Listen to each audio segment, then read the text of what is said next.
course not.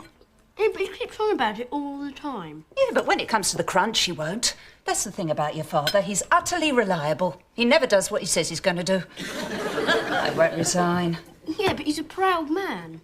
Of what, dear? I know. But, in case you're wrong, I've figured out some ways for us to economise. Oddly enough, they all involve Nikki. I say we make a clean break now before we get too attached to her. Me? She's my daughter. She's my sister, but I'm willing to give her up. All right. Who put this ad in the paper? Cheap, blonde, 16, looks 30, seeks job, absolutely anything considered, no reading or writing, please. Listen, the day I get a job is the day I walk out of this house. I quite agree, Nikki. I feel the same way. Daddy's not really going to resign, is he? I mean, it's like you always say. If a man doesn't work, he's no use at all. Do you think your father doesn't know that? Just don't say anything to anyone about Gary, and I'm sure the whole thing will blow over. As long as no one knows about it, your father will never resign.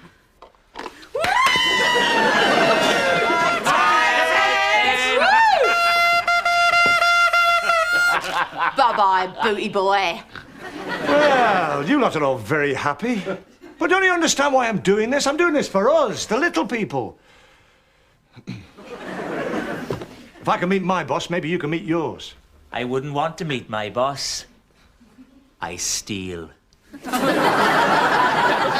Look, we came to see you leave. Don't let us down. All right, I'm going. I said I was going. Just hang on a second. Any sign of a rich bloke in the car park, eh? Helicopter, plane, yacht, anything. Let me check. Eddie, has a rich man arrived yet? Can't quite hear you, John. Some chap in a balaclava just set off his car along, trying to get in. It's all right. No need to break the window. I've got a coat hanger you can use. I'm surrounded by idiots. Come on, I've got a permanent facial to do in a few minutes. If you're not going to leave, at least impale yourself on your shoehorn. All right, I said I'm going and I will. But let me tell you something before I go, right? I'm not just going to disappear. Oh, no, you'll see me again. Yes. Whenever a difficult customer comes in and shoves a smelly foot under some bloke's nose, I'll be there. Whenever somebody comes in and tries to change a pair of shoes they've been wearing for 3 months, I'll be there.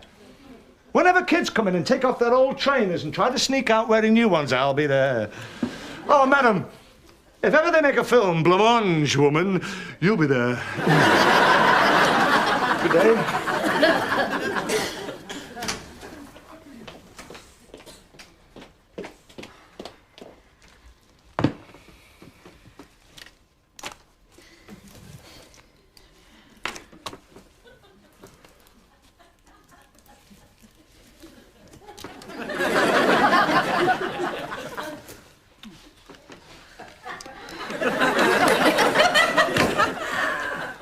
Ted, it's 3 in the afternoon. Why don't you get dressed? What for? So you look a bit more dignified when you go to beg for your job back. I can't do that. Do you know what would happen if I went back? I could start enjoying my days again. Do you think I like being here with you? Oh, this is hopeless. These job ads, I mean, they all need a degree or computer skills or worse, references. What am I supposed to do? Stoop as low as this? Cheap blonde who can't read and write? I don't know. Maybe I should have gone into my father's line of work. Oh, they have mechanical hairs at the dog track now. Probably just as well. There's nothing quite as undignified as watching a 60-year-old man being chased by greyhounds. Nicky, Lee, your father just moved. What are you doing? I'm going to watch the darts. Excuse me, but it's time for Spell the Word. During the day, that remote control is mine.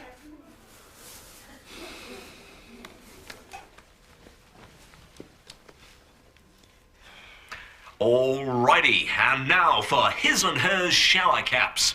Oh, it's a long one. Spell newspaper. N-E-U-U-S.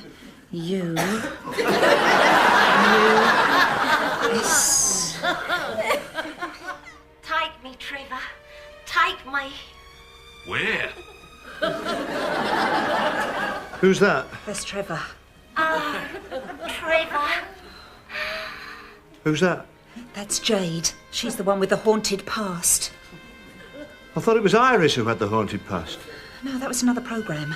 Jade? What's going on? Who's that? Darren. He was married to Jade before her operation, but ran off with her mother when she left Trevor, who's the brother of the man who's secretly having an affair with Julianne. This really is better, Jean. Who's that? She's the woman who sells soap. It's an advert. I can't stand this any longer. You've only been home for one day and you're already driving me mad. Why am I driving you mad? What am I doing? Who's that? Go back to work. Who's that? Hi. We brought you some leftovers. Some samosas and tofu croquettes. Now, Ted, don't get the wrong idea. We're not doing this because you're out of work or anything. It's just a coincidence. We happen to have made too much food, and you'd be doing us a favour if you took it off our hands. Ah, who are we kidding? It's charity. So, how's it going, mate? Enjoying your first day on the dole? Oh, that's a nice dressing gown. Unemployment obviously agrees with you, big man. It all comes down to priorities, really. What's more important, pride or money? Money. I love it. I love to look at it, be around it and count it. That's why I went into banking. Anyway, I've got a job and you haven't. But don't give up, Ted. There's bound to be plenty of work for a man with your qualifications. Have you ever tried to shoe a horse?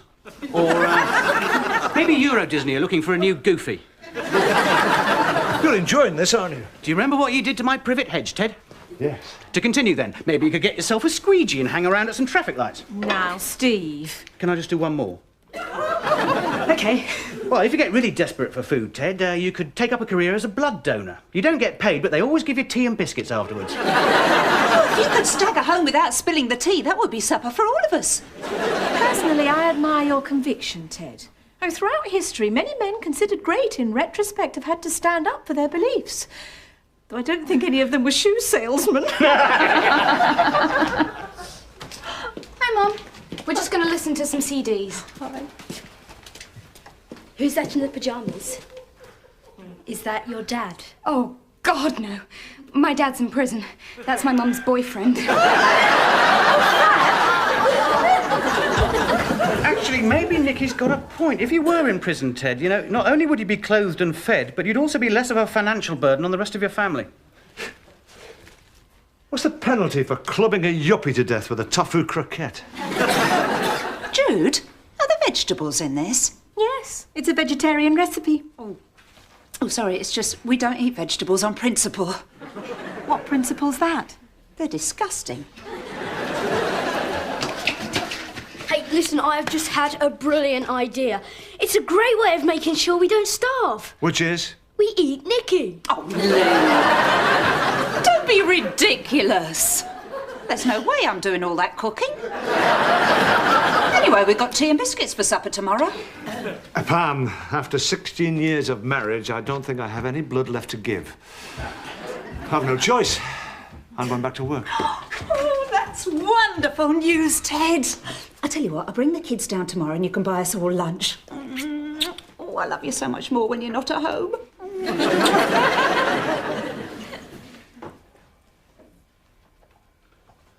Poor Ted.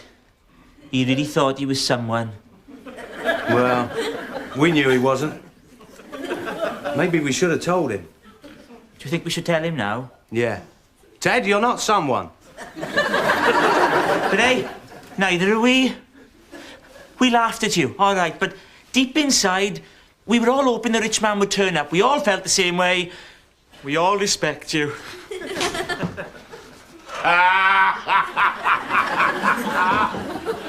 You were right, Eddie. The losers come crawling back after one day. Well, I can't pretend I don't feel humiliated. But one day I shall die. Then I'll stop feeling humiliated. Hello, sweetheart. Hi, hi. Oh, we've had a lovely lunch. I was going to bring you a sandwich, but then I thought, why bother? God, this is ugly. Oh, God, this is ugly. Oh, God, this is maybe not so bad. Well, well, well. He's back. The man who stood up to be counted and then sat down again. So, where's your pride now, booty boy? Ted, is she the one that got wedged in the escalator?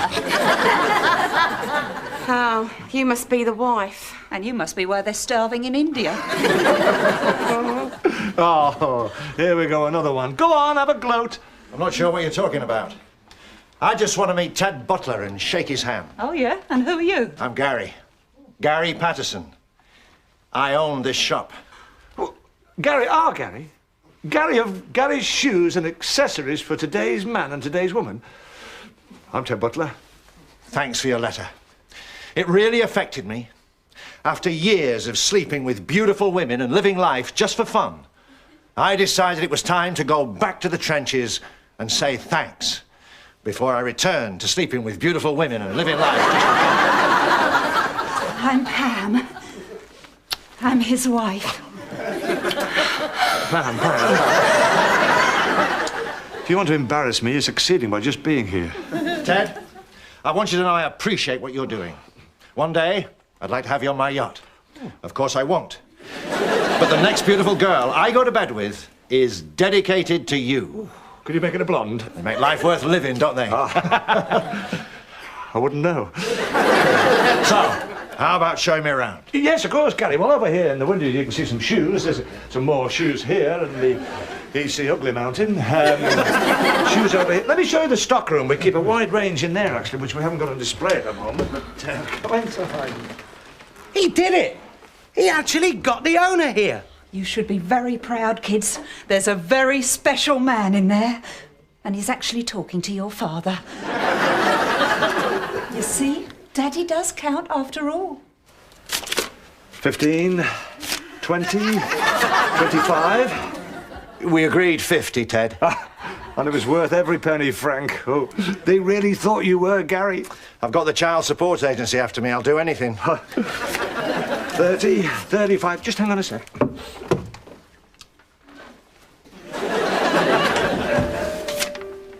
40, 45, 50.